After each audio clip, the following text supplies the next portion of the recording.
Aleluia, aleluia, aleluia, aleluia, aleluia, aleluia, aleluia, aleluia, aleluia, aleluia.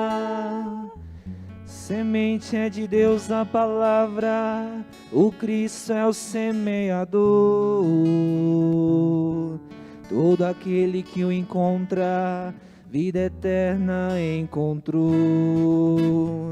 Aleluia, aleluia, aleluia, aleluia, aleluia, aleluia, aleluia, aleluia, aleluia, aleluia.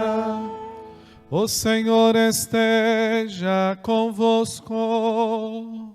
Ele está no meio de nós. Proclamação do Evangelho de Jesus Cristo, segundo Marcos. Glória a vós, Senhor.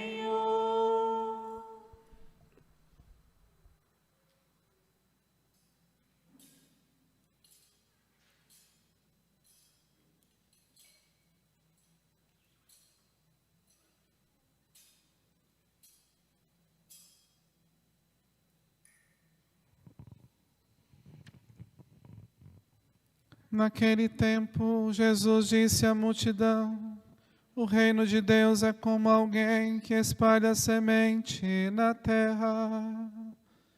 Ele vai dormir e acorda noite e dia, e a semente vai germinando e crescendo, mas ele não sabe como isso acontece. A terra por si mesma produz o fruto. Primeiro aparecem as folhas, depois vem a espiga, e por fim os grãos que enchem a espiga. Quando as espigas estão maduras, o homem mete logo a foice, porque o tempo da colheita chegou. E Jesus continuou: com que mais poderemos comparar o reino de Deus? Que parábola usaremos para representá-lo? O reino de Deus é como um grão de mostarda, que ao ser semeado na terra, é a menor de todas as sementes da terra. Quando é semeado, cresce e se torna maior do que todas as hortaliças, e estende ramos tão grandes que os pássaros do céu podem abrigar-se à sua sombra. Jesus anunciava a palavra usando muitas parábolas como essas, conforme eles podiam compreender. E só lhes falava por meio de parábolas, mas quando estava sozinho com os discípulos, explicava tudo. Palavra da salvação. Glória a vós, Senhor. Podemos sentar um pouquinho. Deixa a luz do céu entrar. Deixa a luz do céu entrar. Abre bem as portas do teu coração e deixa a luz do céu entrar. O padre já falou aqui outras vezes, só para a gente contextualizar. Então nós estamos no ano B, estamos lendo o Evangelho do domingo de São Marcos. São Marcos escreve para cristãos vindo do paganismo, provavelmente a comunidade ali petrina, em Roma. E o Evangelho mais curto, talvez tenha sido fonte de outras da formação dos sinótipos. Poderíamos pensar no Evangelho de Marcos, uma divisão no meio dele, no capítulo 9, aonde aquele episódio que Jesus pergunta: que o povo está dizendo que eu sou?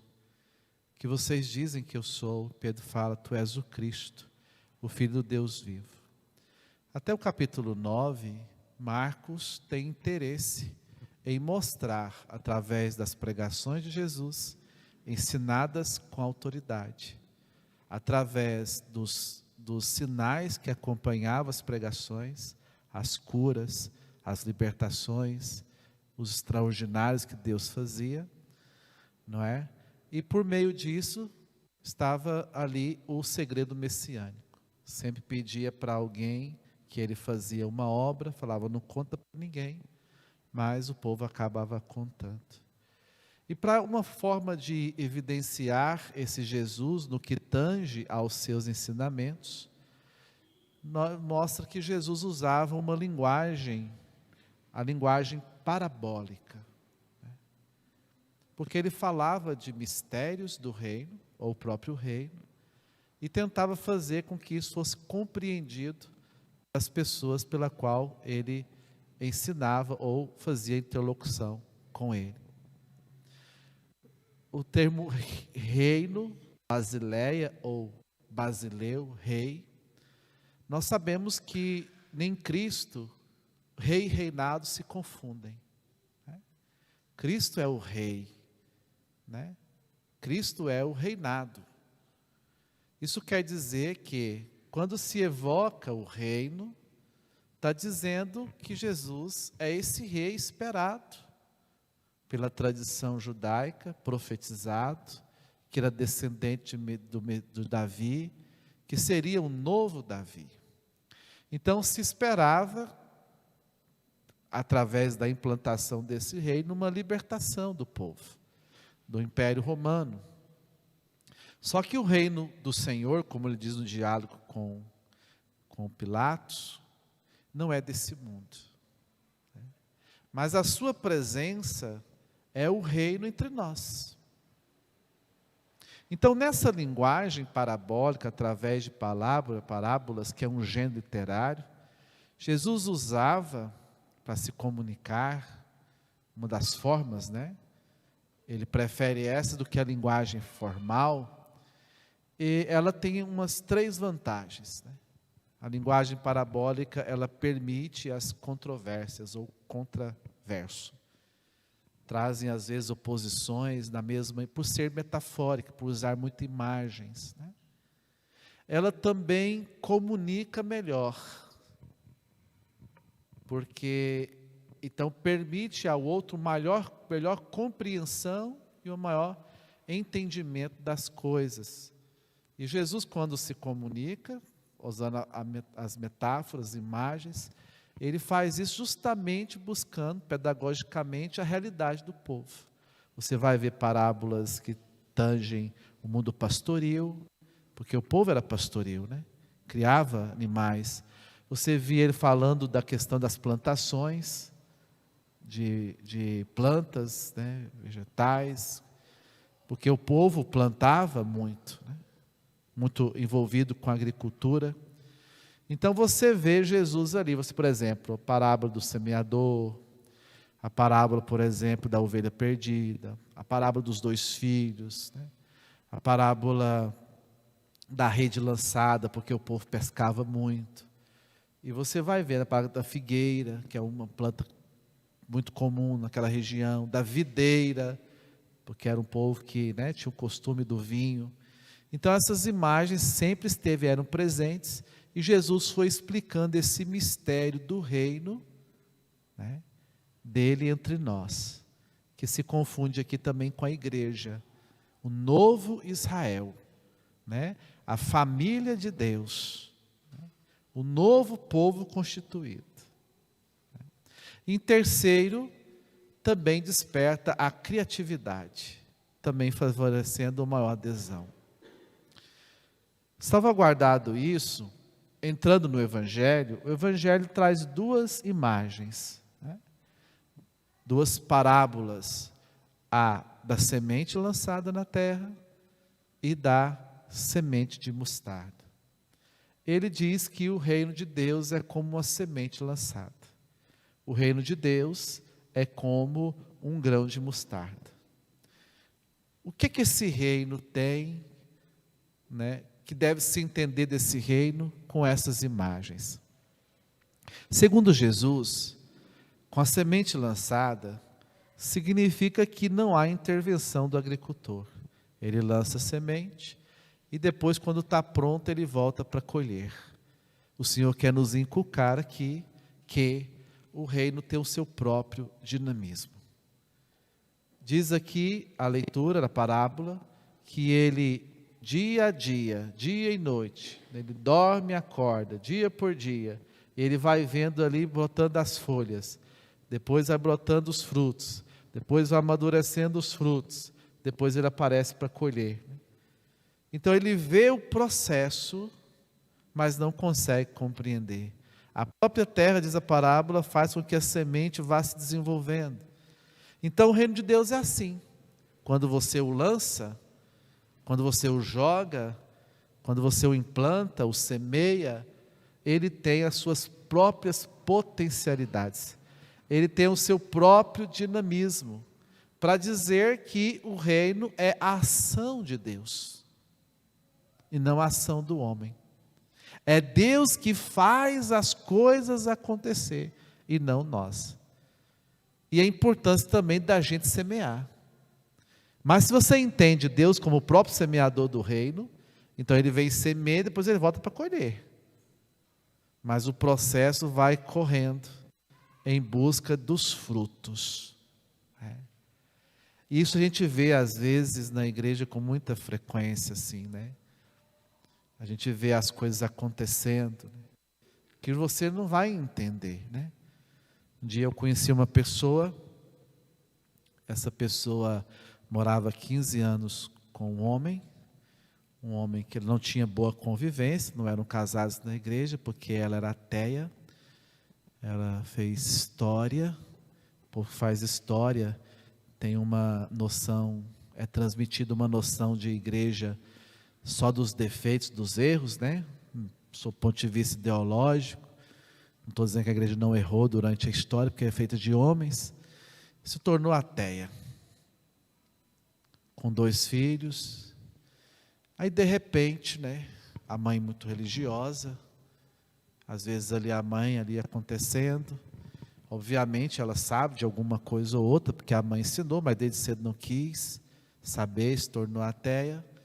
Aí de repente, sem mais, sem menos, algo toca, algo é semeado, e começa o processo.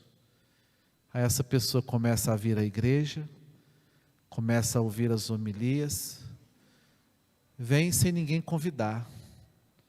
Aí de repente você vê a pessoa aparecendo na adoração,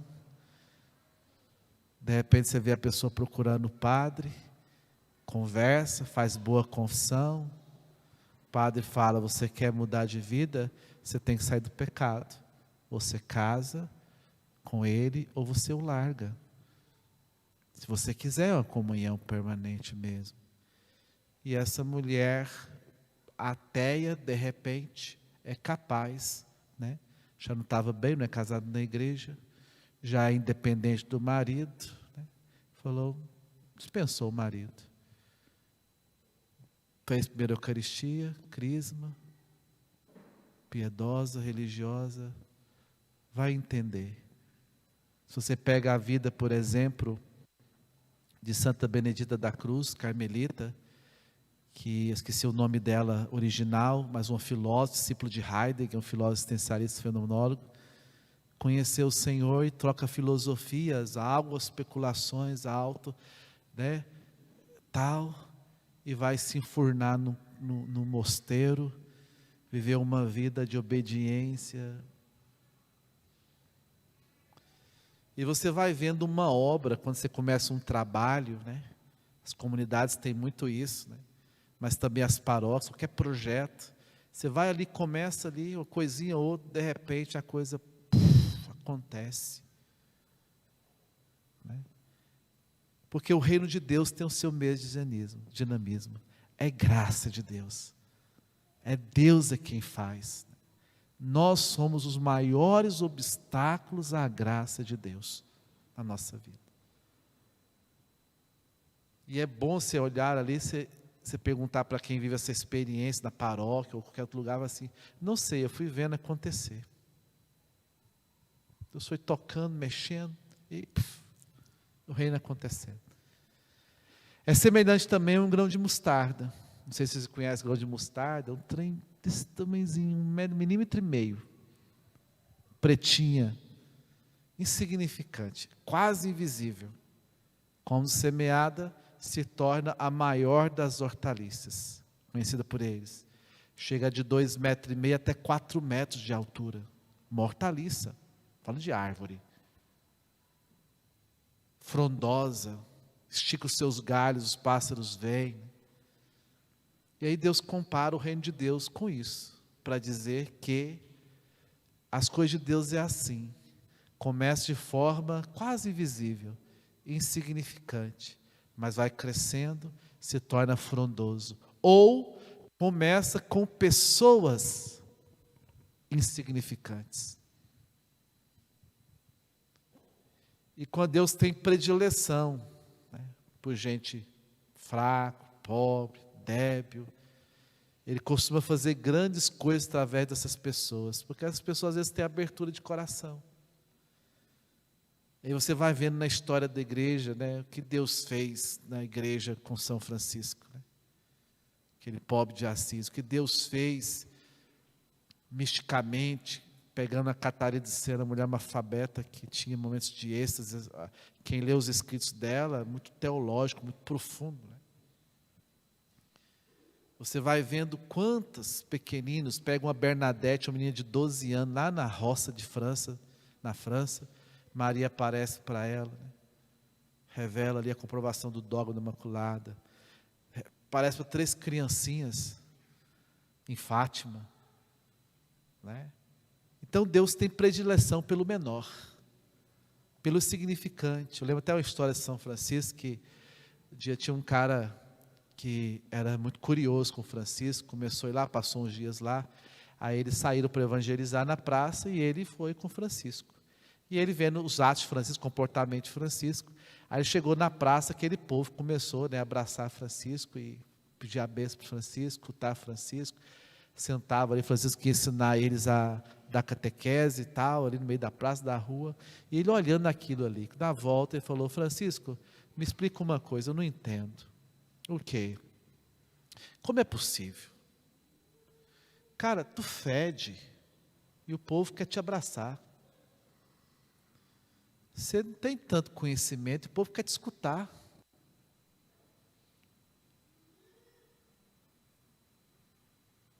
Tu é feio e o povo quer te admira. Aí Francisco se ajoelhou no pé dele e falou: meu irmão, você é muito sábio. Obrigado pela sua sabedoria. Você foi um instrumento de Deus na minha vida. O cara ficou mais perdido ainda. Por quê? Graças a Deus, tudo que acontece só pode ser coisa de Deus mesmo, né? Porque quando a gente é muito inteligente, a gente acha que é por causa da gente. Quando você é muito esperto, você acha que é porque você é esperto. Se você tem um dom, canta bem, prega bem, ou administra bem, aí você pode achar que é tudo mérito seu. Mas quando você é um débil, um fraco, um pecador, um miserável, né? Aí as coisas acontecem, você fala: gente, aí você vê o amor de Deus na sua vida. Você não é merecedor, mas Deus não se importa. Ele continua fazendo maravilhas na sua vida e através de você. Por isso que Deus nos chama os melhores, né? Senão, eu nem poderia ser padre. Não estou dizendo que eu não tenha dons, né? Mas Deus sabe, tão miserável que eu sou. E Deus continua chamando. Se você olha, por exemplo, nos tempos de hoje, olha o que uma Teresa de Calcutá fez, uma freirinha. Você pega os nossos tempos, olha o padre Jonas Abib nunca imaginou na vida dele que ia surgir uma canção nova daquele tamanho. Começou com um sim de um padre. Poderia ter começado comigo, porque Deus escolheu. Começa com pequenas coisas. Uma Shalom começa com um jovem lá em Fortaleza, 20 anos. De repente vira comunidade com tantas... Começa assim. Não é porque a gente é melhor não, é porque a gente não presta mesmo. Porque Deus quer nos salvar, né? E nos salvando, salvar os outros. O reino de Deus é assim. Começa com os pequenininhos. Você nem vê, nem imagina. Você até ri e fala, isso aqui não dá nada não. De repente, vira uma grande obra de Deus. Isso faz a gente entender, né, que o reino acontece.